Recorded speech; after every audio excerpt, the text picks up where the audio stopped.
Okay, so this is my Ikea breakfast.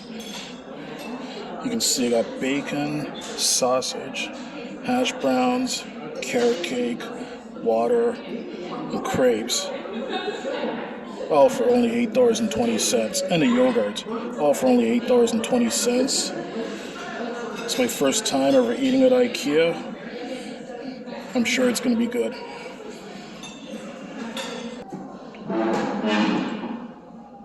So as you can see now I'm finished. And it tasted as good as it looked.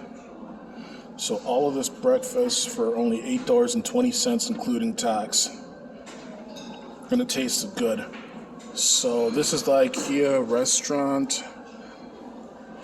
This is the Ikea restaurant at the Ikea store in Burlington, Ontario, Canada.